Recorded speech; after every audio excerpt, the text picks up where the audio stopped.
여행사 창업과 경영의 수업을 시작하도록 하겠습니다. 이번 주는 제3절 여행상품의 기획의 중요성에 대해서 살펴보도록 하겠습니다.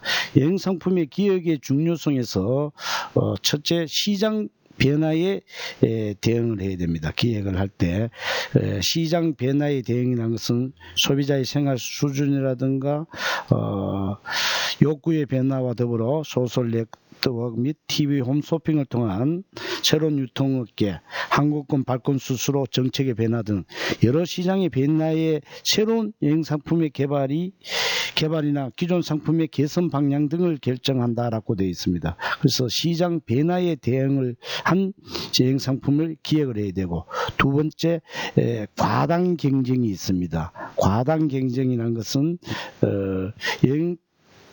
여행사 창립이 용이함으로써 여행사들이 많이 존재를 하고 있습니다. 거기 경쟁에서 이기기 위해서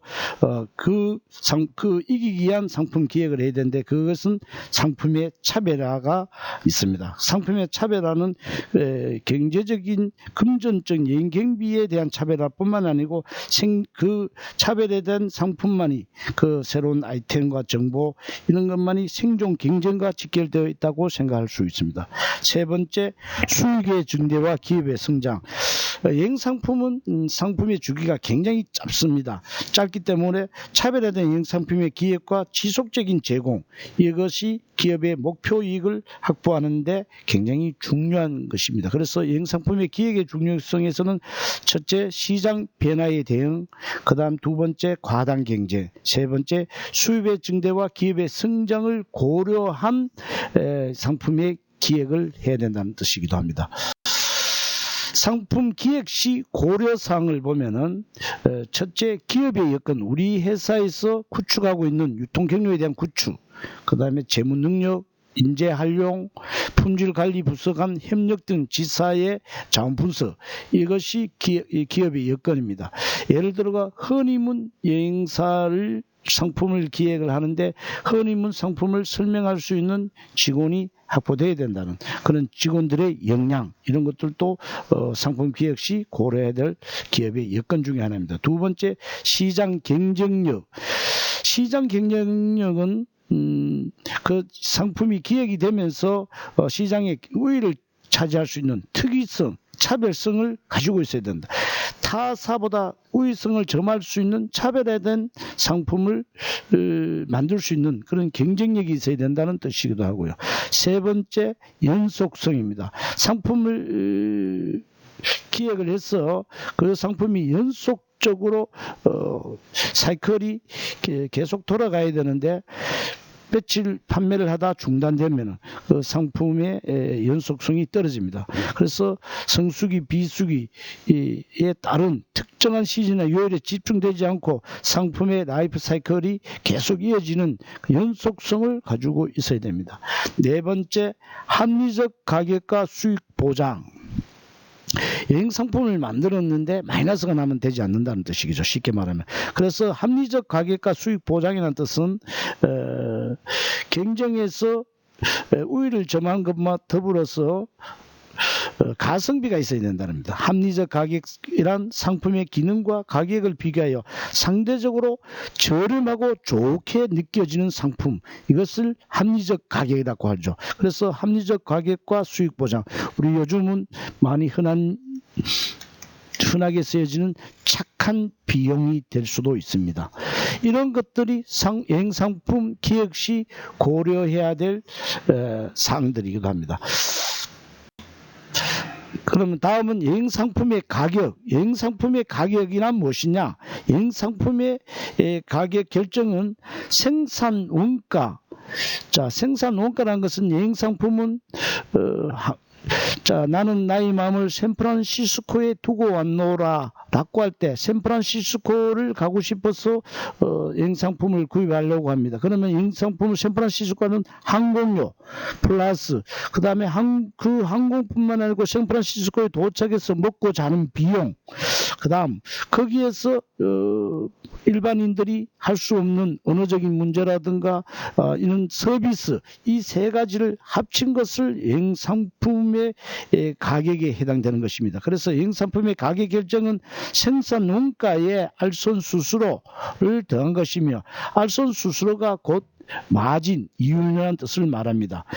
그래서 여행상품의 생산 원가는 여행 일정이 어떻게 짜여지느냐, 그리고 여행 상품에 구매되어지는 인원이 몇 명이냐, 그리고 언제 가느냐, 시기와 기간, 여행 조건 등에 따라 항공사, 호텔, 지상 수배업체 등이 제시하는 요금으로 원가 계산을 해서 여행 상품의 가격이 결정이 됩니다. 여행 상품의 가격 결정 요소를 살펴보면은 크게 나누어서 직접적인 요소와 간접적인 요소로 나눌 수 있는, 직접적인 요소와 기타 요소, 간접적인 요소로 나눌 수 있는데, 여행 상품의 직접적인 요소는 여행이 언제 가느냐, 7, 8월 달, 1, 2월 방학철에 수요가 많을 때 가느냐, 수요가 없을 때 가느냐, 평수기에 가느냐, 성수기에 가느냐, 비수기에 가느냐에 따라서 여행의 소재를 구입할 때 저렴하게 구입할 수 있습니다. 비수기에 가면 그 소재를, 공급받는 소재를 어떻게 구매하느냐에 따라서, 그래서 여행 기간이 길면 길수록 여행 경비는 올라갑니다. 그래서 여행 기간이 늘어날수록 그 올라간 이유가 숙박비라든가 교통비, 식사비 등이 체제 경비로 증가하기 때문에 여행 기간에 비례하여 가격이 상승하게 되어 있습니다. 그래서 여행 상품의 가격 결정 요소에서 직접적인 요소에서는 여행 시기가 언제, 성수기냐 비수기냐, 기간이 기냐 짧으냐, 그 다음에 목적지까지의 거리, 목적지까지의 거리가 멀면은 여행 경비가, 항공료가 올라갑니다. 그래서 당연히 여행 경비가 올라가게 되어 있습니다. 그래서 여행 경비는 우리 일반 여행의 패키지의 여행 경비는 항공료가 차지하는 비율이 굉장히 높습니다. 심지어 동남아 같은 경우는 80% 이상이 항공료에서 차지하는 경우들이 있습니다. 그래서 목적지까지의 거리에서 여행 상품 가격이 결정되는 경우가 있습니다. 그 다음에 수요의 유동성. 수요의 유동성이라는 것은 인원이 10명이 가느냐, 20명이 가느냐, 30명이 가느냐에 따라서 여행 경비가 틀려질 수 있다는 거죠. 예를 들어서 버스에 30명이 타는 것이나 10명이 타는 것이나 버스 요금은 똑같이 지불하기 때문에 인원이 많으면 많이 출발할수록 여행 경비는 낮아질 수가 있습니다. 그래서 이런 경우를 우리가 수요의 유동성이라 합니다. 그 다음에 여행 소재를 어떻게 구입하느냐. 여행 소재의 구입에 따라서 여행 상품의 가격 결정을 미칠 수 있습니다. 그것은 호텔이 좋으냐, 항공사가 저가 항공이냐, 고가 항공이냐, 그 다음에 숙박 시설, 호텔이 특급이냐 1급이냐, 식사는 무엇이 포함되느냐에 따라 여행 소재가 따라서 여행 상품 가격이 결정됩니다. 두 번째, 간접 요소로서는 여행의 인지도, 여행사의 인지도가 여행 상품의 가격을 결정하는 데 영향을 미치는 요소입니다. 예를 들어서 우리나라의 굴지의 그룹형 여행사, 그런 여행사와 이름 없는 여행사를 했을 때 똑같은 금액을 내면 소비자가 어느 여행사를 선택하겠냐는 거죠. 그래서 이름이, 인지도가 있는 여행사의 상품이 이 여행 경비가 비싸진다는 겁니다. 두 번째, 환율. 그래서 원년 환율이 상승하면 여행 부담이 갑자기 커집니다. 그래서 환율이 낮으면은 상대적으로 여행 경비가 낮아지는 간접적인 영향을 미치기도 합니다. 세 번째, 광고 홍보비. 이런 것들이 이 간접 여행 경비에 해당되는 것이기도 합니다. 두 번째, 기타 요소를 살펴보면은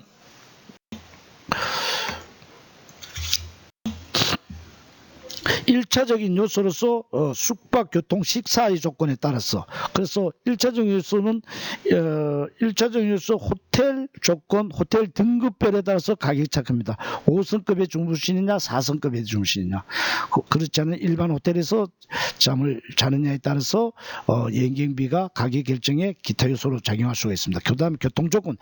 교통 조건에서도 항공기도 LCC냐, 예를 들어서 대한항공이냐 아시아나에 따라 가격 차가, 편차가 크게 나타난다는 것이죠. 이런 것들이 여행 상품 가격 결정 요소의 기타 요소를 식사 조건도 마찬가지입니다. 호텔에서도 호텔 식사가 아메리칸 블랙퍼스트냐 콘티넨탈이냐 뭐 이런 호텔식 식사, 아침 식사, 점심은 특식이 포함되어 있나, 저녁은 특식이 포함되어 있느냐, 한식이냐, 중국식이냐, 현지식이냐, 따라서 가격 차가 나타난다는 거죠. 이런 것들이 여행 상품 가격 결정 요소의 기타 요소로서 작용이 됩니다.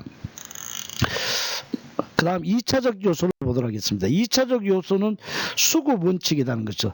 그래서 수급 원칙은 공급과 수요의 원칙이라고 생각하시면 되는데, 시간에 여행사품은 재고 판매가 불가능하다는 거죠. 여행사품은 재고 판매가 불가능하다. 두 번째, 계절적으로 여름, 겨울, 우리나라의 방학철에는 반드시 여행 경비가 비싸진다는 거죠. 그래서 여름과 겨울은 성수기가 되고 우리나라 봄, 가을은 비수기가 됩니다. 봄, 가을은 신학기가 시작되고 일반인들이 직장인들이 여행 가기가 힘들어짐으로써 여행 수요가 떨어지고 공급은 한정적이고, 그렇게 하면은 여행 소재를 구입할 때 저렴하게 구입함으로써 요금은 적어진다는 겁니다. 참가 인원에 따라서 참가 인원이 10명 이하를 우리가 FIT라고 앞에서 배웠습니다. 개별 여행이고요. 10명 이상은 그룹 요금, 그룹은 그룹 항공료가 책정이 되어 있습니다. 그 다음에 항공사별로 15명이 이상이 되면 한 명이 무료가 되는 FOC, 프리 오브 차지가 받는 항공사들은 그것도 여행 상품의 2차적인 요소에 영향을 미친다는 겁니다. 그 다음 3차적 요소를 살펴보도록 하겠습니다. 3차적 요소는 수요와 공급도 아니고 여행사의 경영에 미치는 영향도 아니고, 이것은 한마디로 말하면 이미지를 말합니다. 3차적 요소는 회사의 이미지가 가격 결정 요인이라는 것이죠. 예를 들어서 우리나라의 최고의 직판 여행사인 한진관광과 지방의 이름 모를 여행사의 상품이 여행 경비가 똑같다면은 대부분 소비자들은 한진관광을 선택한다는 거죠. 이런 것들이 그래서 이렇게 한진관광과 경쟁을 하기 위해서 대구에 있는 일반 여행사 상품은 여행 경비를 조금 낮추는 경우가, 이윤을 줄이는 경우가 있죠. 이렇게 됐을 때 3차적인 간접적인 가격 결정 요소가 된다는 겁니다. 그래서 3차적인 요소로서 서비스, 광고 목적, 고객 유치 목적으로 가격을 결정할 수가 있습니다. 광고, 그래서 이미지를 위해서 여행 상품을 가격 결정하는 것을 서비스, 그 다음에 신뢰의 목적으로 예정된 날짜에 꼭 출발시키기 위해서, 그래서 소비자의 약속을 지키기 위해서 부득이하게 행사를 해야 되는 신뢰의 목적일 때, 이런 것들도 3차적인 요소로서 여행 상품 가격 결정 요소의 요인이 된다는 것. 실적 목적, 항공권 판매 비수기 때 때로는 마이너스 나고를 판매를 함으로써 성수기 때 항공사로부터 항공 자리를 지원받는 데 유리한 고지를 점령할 수 있어서, 이런 경우 이런 것들을 우리가 3차적인 요소라 할 수 있습니다. 이런 3차적인 요소에 따라서 여행 상품 가격 결정에 영향을 미칠 수도 있습니다. 그 다음에 여행상품 가격 구성 요소를 살펴보도록 하겠습니다. 여행상품 가격, 여행상품은, 여행이란 것은 집을 떠나는 것을 우리가 여행이라 했고요. 그 다음에 상품은 매매가 가능한 유무형의 재화를 상품이라 했습니다. 그래서 여행상품이라는 것은 집을 떠났을 때 사고 팔 수 있는 유무형의 재화를 우리가 여행상품이라 정의할 수 있습니다. 집을 떠났을 때 가장 먼저 우리가 구입해야 되는 것이 교통, 두 번째 현지에서 먹고 자는 비용, 이것을 우리가 랜드피, 현지에서 땅에서 이루어지고 있는 모든 경비를 우리가 이것을 랜드피, 지상비라고 합니다. 세 번째 우리가 지상교통비, 네 번째 관광비용, 1, 2, 3, 4를 합쳐서 우리가 여행상품 가격 구성 요소가 된다는 겁니다. 그래서 크게 나눠서 교통운임, 2번 지상, 세 번째 기호 표시가 잘못되어 있는데 지상교통비, 네 번째 관광비용 혹은 이것들이 네 가지를 합치면 여행상품 가격 구성 요소가 된다는 겁니다. 그래서 교통은 우리가 항공을 말하는 겁니다. 항공은 여행 시기에 따라 언제 출발하느냐에 따라 인원이 몇 명이냐에 따라서 여행객의 신분에 따라서 좌석 등급에 따라서 항공요금은 틀려질 수가 있습니다. 항공요금은 잘난 사람은 잘난 요금, 못난 사람은 못난 요금, 사람별로 신분에 따라서 요금을 가질 수가 있습니다. 물론 이런 것은 항공 업무론 시간에 다시 대면 수업할 때 다시 한번 자세히 설명하도록 하겠습니다.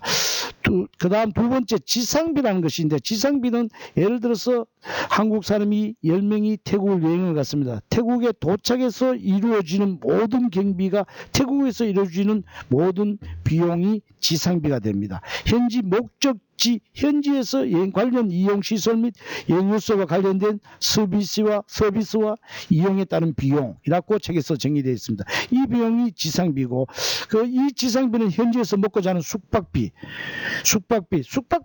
항공 운임과 더불어서 가장 여행 경비의 여행 가격에 미치는 영향이 큰 요인이기도 합니다.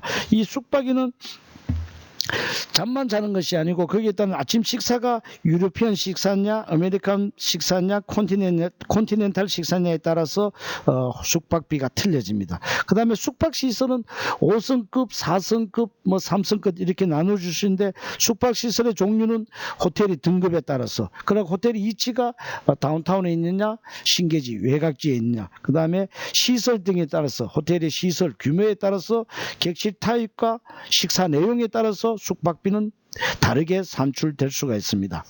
그 다음에 이 객실 요금은 아침 식사, 세금, 보금사료 등과 합쳐서 산출되기도 합니다.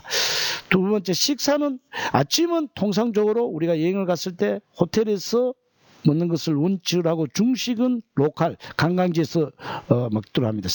석식은 통상적으로 한식이나 중국식으로 배치를 하고 있고, 비행기를 탈 때는 비행기 타는 도중에 식사 시간은 기내 서비스를 기내식으로 대체되기도 합니다.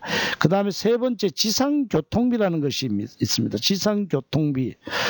그 다음에 예를 들어 태국에 갔을 때, 태국에서 파타야 섬을 갈 때 배를 탄다든가 이런 기차, 버스, 선박, 렌트카, 현지에서 이런 지상교통비도 지상비에 포함된다는 겁니다. 그 다음에 현지에서 입장료, 관광 비용 이런 것들이 전부 다 지상비에 포함되어 있습니다. 그 다음에 기타 비용으로서는 우리가 기타 비용 1, 2 교통 운임과 지상비와 관광 비용을 이 지상 비용과 그 다음 세 번째 기타 비용이 있는데, 기타 비용이라는 것은 여행 보험료와 우리가 선택 관광 몇 번 하느냐, 옵션이 어떻게 하느냐, 쇼핑이 어떻게 되느냐, 이런 기타 비용과 투어 컨덕터 경비가 기타 비용에 들어갑니다. 네 번째 알선 수수료. 여행사의 수수료를 과연 몇 프로를 할 것인가. 원가 플러스 알선 수수료인데, 여행 상품의 소재를 구입한 것이 원가고, 거기에서 알선 수수료는 자기 회사의 직원의 서비스료와 수익을 말하는 것입니다. 그래서 알선 수수료는 통상적으로 여행사들이 10%, 요즘은 10% 정도가, 여행 전체 경비의 10% 정도가 알선 수수료로 생각하면은 10% 미만이 되는 것이 원칙이기도 합니다. 그래서 여행 상품 가격 구성 요소를 한번 살펴봤습니다. 그 다음에 여행 일정표란, 여행 일정표라는 것은 여행사에서 우리가 숙박, 교통, 관광지, 여행 순서 등을 한눈에 고객이 볼 수 있도록 작성한 표를 일정표랍니다. 이 여행 일정표가 여행 상품이라는 거죠. 그래서 여행 상품은 무형의 상품이라는 것을, 우리 종이를 주고 몇백만 원 주고 여행 상품을 구매한다는 겁니다. 그래서 이 몇백만 원짜리의 종이를 한눈에 손님들이 쉽게 이해할 수 있도록 순차적으로 작성한 표를 우리가 여행 일정표라 생각하시면 된다는 겁니다. 여행 일정표에는 우리가 137쪽에서 기재된 같이 출발지와 날짜, 출발지, 포함 내용, 그 다음 관광지, 그 다음에 타고 갈 교통편, 이런 것들이 일목요연하게 한눈에 작성된 것을 우리가 일정표라 할 수 있습니다. 이 여행 일정표 작성을 위한 기본 사항을 보면 반드시 여행 여행 목적지가 여행 목적이 들어가 있습니다. 여행의 선정은 중요한 요소로 작용합니다. 가장 중요한 것이 여행 목적입니다. 두 번째, 여행 기간과 시간, 언제 출발해서 언제 온다는 기간과 시기, 이것이 여행 경비 산출과 여행 일정을 결정하는데 중요한 요소가 된다는 거죠. 그래서 여행 기간과 시기, 성수기냐 비수기냐, 그 다음에 항공요금과 숙박요금이 크게 달라지기 때문입니다. 세 번째, 여행 경비. 여행 경비가 얼마다는 것이 일정표에 명시가 됩니다. 이것은 여행 일정표는 고객과의 어떻게 보면 계약서라는 거죠. 그래서 여행 경비가 명시가 되어 있어야 되고, 그 다음에 어떤 것이 포함되어 있고 어떤 것이 불포함되어 있습니다. 그래서 현재 여행 갔을 때 포함사항과 불포함사항을 명확하게 명시가 되어져 있어야 되고, 그 다음에 여행 경험. 일반적으로 이 여행 상품은 이 주관적이라는 상품이라는 거죠. 여행 경험이 적은 사람은 다양한 여행의 재미를 만끽할 수 있도록 여러 가지 볼거리, 먹거리를 있는 상품을 선호를 하고, 그 다음 여행 경험이 많은 사람들은 한 장소에서 오래 체류를 하면서 또 남들이 가보지 않는 그런 여행지를 선호하는 경우가 있습니다. 그래서 여행 일정을 작성할 때 이런 네 가지의 기본 사항을 생각을 하고 여행 일정표를 짜야 된다는 거죠. 여행 일정표를 작성해야 된다는 거죠. 그 다음에 여행 일정표 작성 시 고려사항은 여행객과 여행사의 입장에서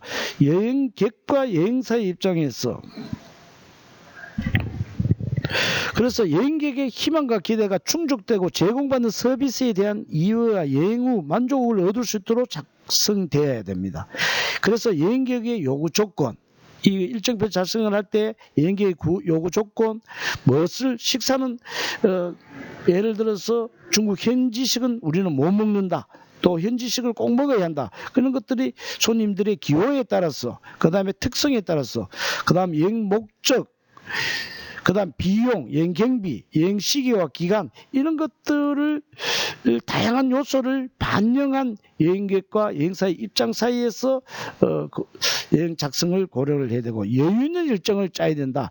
손님들이 이 여행을 가면서 마라톤 하듯이 그렇게 여행 일정을 짜서는 안 된다. 그래서 여행은 손님들의 연령과 선호도, 자, 손님들이 싫어하는 지역에 가서는 좀 여행을 빨리 마무리할 수 있고, 손님들이 좋아하는 지역에서는 시간을 많이 배치하는 여행 선호도, 그 다음에 손님들의 건강 선택에 따라서 또 타이트하게 짤 수도 있고 좀 느슨하게 짤 수도 있고, 여행 경험에 따라서 예를 들어서 경험에 따라서 휴양지에서는 좀 시간을 많이 준다든가 적게 준다는 이런 것들이 여유 있는 일정.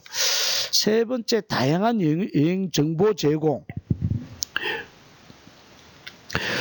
유익한 현지 정보를 안내하여 여행에 대한 기대와 설레는 마음을 항상 가질 수 있도록 다양한 여행 정보를 여행 일정표에 넣어야 된다는 거죠. 그래서 여행 일정표에는 같은 일정이라도 단답형식으로 딱 잘려져 있는 여행 일정이 있는 반면, 일정을 풀어서 형용사를 많이 해서 유익한 현지 정보를 안내함으로써 손님들이 호기심을 자극하는 그런 다양한 여행 정보를 제공해 줘야 되고, 그 다음에 숙박시설은 고급스러운 객실보다는 호텔의 규모나 로비의 넓고 하람에 대한 선호도가 한국 사람은 높습니다. 그래서 아메리칸 스타일은 호텔의 로비가 넓고 화려하고 객실 수가 많고 그렇습니다만, 유로피안 스타일은 어느 유명한 사람이 머물렀냐에 따라서 호텔의 등급이 틀려집니다. 그래서 숙박시설, 손님들의 학력과 연령층과 여행의 경험도에 따라서 거기에 맞는 숙박시설을 여행 일정표를 짤 때 고려하는 것이 좋다. 그 다음에 교통기관도 예를 들어서 대한항공이냐 아시아나냐, 역시 학생들이 수학여행을 간다면 컨셉이 저렴해야 된다라고 생각하면 LCC 항공을 선택하는 것이 맞다는 거죠. 그래서 교통기관에 어떤 교통기관을 선정할 것이냐. 그 다음에 식사 메뉴. 식사는 통상적으로 아침은 호텔에서, 점심은 관광지에서, 저녁은 한식이나 특식으로 배치를 합니다. 이 특식도 거기에 맞춰서 그 나라의 특식을 한번 해서 그 나라의 음식 문화를 느낄 수 있는 것도 하나의 관광이 될 수가 있습니다. 그러나 저녁 식사를 계속 그렇게 배치를 한다면은 전혀 또 못 먹는 소비자들이 있음으로써 체력에 문제가 발생될 수 있습니다. 이런 것들도 고려를 해야 된다는, 여행 일정표를 작성할 때 고려를 해야 되고, 그 다음에 대한 일정이라는 것은 비행기가 개량이 생겼다든가 현지에서 파업이 생겼다든가 기상 조건, 현지 사정, 그런 요일에 따른 입장지가 불가하는 경우들이 있습니다. 이런 경우에서 더 업그레이드된 여행객들, 더 업그레이드된 일정으로 대체를 시켜줘야 됩니다. 이런 것도 대한 일정도 사전에 발견이 되면은 대한 일정을 작성해서 손님들한테 동의를 얻어야 된다는 겁니다. 이런 것들이 여행 일정 작성을 할 때 유의해야 되는 점이기도 합니다.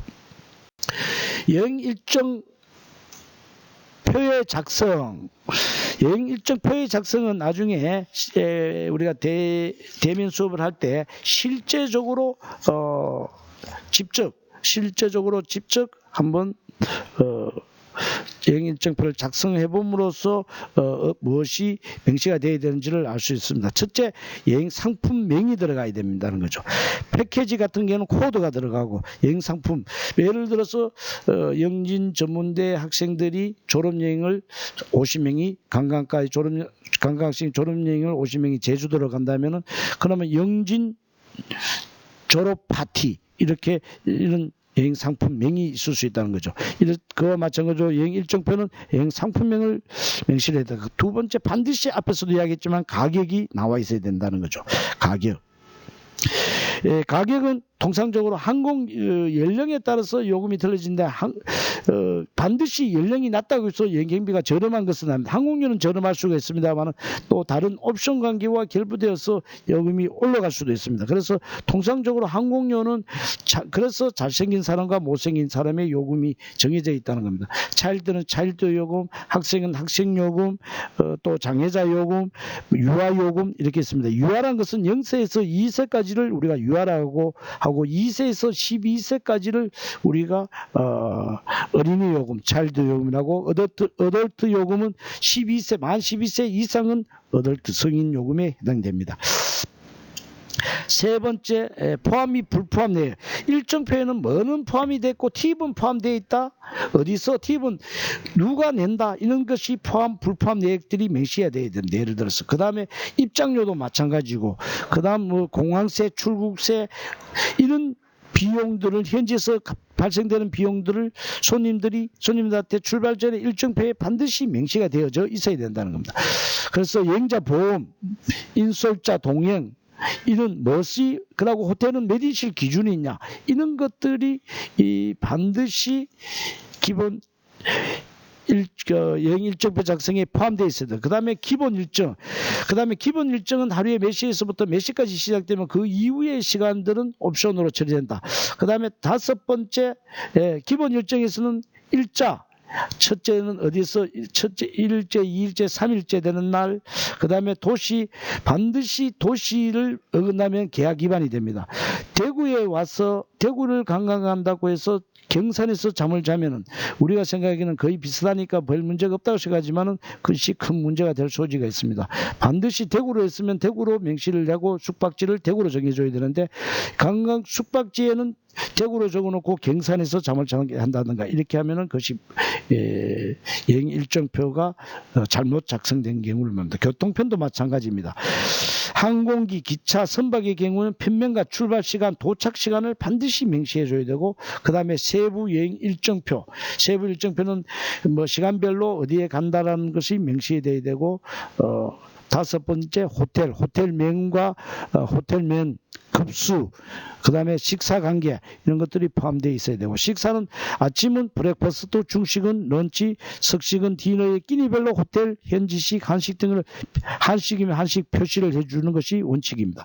다섯 번째, 선택 관광 및 쇼핑에 대해서는 굉장히 중요한 부분입니다. 옵셔널 투어, 이 선택한 옵션에 대해서는 제가 별도로 대면 수업 시간에 수업을 강의를 하도록 하겠습니다. 그 다음에 주의사항 및 연락처, 여행상품 일정표에서 반드시 여행 주의사항, 그 다음에 현지 연락처, 호텔 연락처. 그래서 손님들이 여행 중에 혹시 관광객들과 단체객들과 이탈을 했을 때 합류하는 방법, 여기 현지에 여기에 연락처 일종표의 연락처가 있으면 그쪽으로 연락을 한다는 거죠. 그래서 여행 상품은 여행 시설업자나 계약 내용 변경, 현지 사정, 전제 지변 등 여러 조건에 따라 변화가 생길 수 있습니다. 이 변화에 여행 일정이 변경될 가능성이 대비하여 반드시 변경 가능성을 표기하여야 합니다.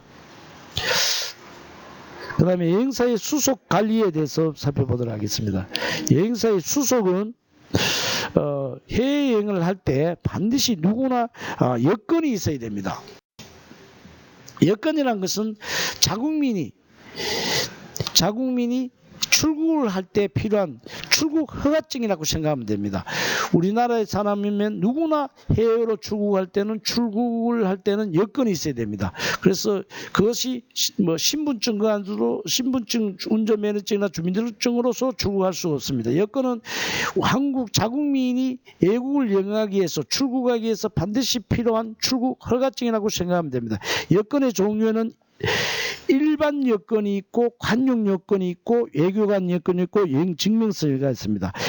여건의 종류에는 일반 여건에는 단수 여건과 복수 여건. 단수 여건이라는 것은 1년 기간 이내에 한 번만이라도 갔다 오면 못 쓰는 여건, 단 1회용 여건이라고 생각하면 됩니다. 그 다음에 복수 여건은 10년에 무제한을 다녀올 수 있는 여건. 이런 것이 일반 여건 속에 단수 여건이냐 복수 여건이냐를 볼 수가 있고요. 그 다음에 통상적으로 복수 여건은 10년을 원칙으로 합니다만은 5년 이내에 복수 여건으로 한정적으로 나오는 사람들도 있습니다. 이것은 18세 미만인 사람이 우리나라의 군 미필자에 해당되는 여건이기도 합니다. 두 번째, 관용 여건이라는 것은 공무원이 공무상 우리 국외를 출장할 때 사용하는 여건입니다. 반드시 관용 여건은 공무원이 사용합니다. 그 다음에 외교관 여건은 그러면 어떤 차이점이 있냐? 외교관은 한국을 대표하는 공무원. 한국을 대표하는 공무원이 어떤 경우일까요? 그러면 그 공무원은 외무부에 소속되어 있는 공무원 혹은 대통령, 그 다음에 대법원장, 국회의장 이런 분들은 한국을 대표해서 나가는 공무원을 우리가 외교관 여건이고, 관용 여건이란 것은 그것이 관용 여건은 우리나라 사람이 공무원들이 공무의 목적으로 반드시 공무원이 공무의 목적으로 국외를 출장하거나 여행을 할 때 쓰는 겁니다. 공무원이 개인적으로 휴가를 받아서 여행을 갈 때는 일반 여건을 사용해야 됩니다. 그래서 공무원들은 일반 여건을 사용하거나 또 해외 출국을 할 때는 관용 여건을 사용합니다. 그러나 두 여건을 동시에 소지하지를 못하고 공무원들이 일반 여건을 갈 때는 관용 여건은 반납을 하고 일반 여건을 내서 여행을 해야 되는 겁니다.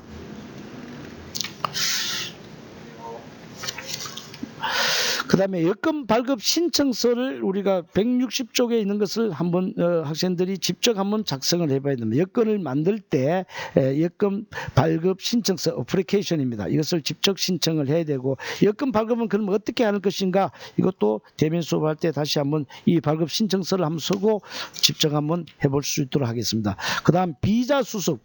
여건과 비자는 어떤 점? 비자란 것은 우리가 여건이 있는 가운데 상대편 나라에 타국가에 입국을 하기 위한 입국 허가라고 생각하면 됩니다. 그래서 타국의 다른 나라에 입국하기 위한 입국 허가증이라고 생각하면 비자의 정의가 그렇게 될 수 있습니다. 비자의 종류에는 입국 횟수에 따른 단수 비자와 복수 비자, 그 다음 입국 목적에 따라서 입국 비자와 통과 비자. 입국 비자는 사전에 우리나라에서 그 상대편 나라의 영사관이나 대사관에서 받고 해도, 그 다음에 통과 비자나 어라이벌 비자는 공항에서 상대편 들어가기 위해서 공항에서나 경유지에서나 그 다음에 상대편에 도착해서 받는 어라이벌 비자 등이 있습니다. 그 다음에 목적에 따른 분류로 살펴볼 수 있는데, 비자 면제 협정,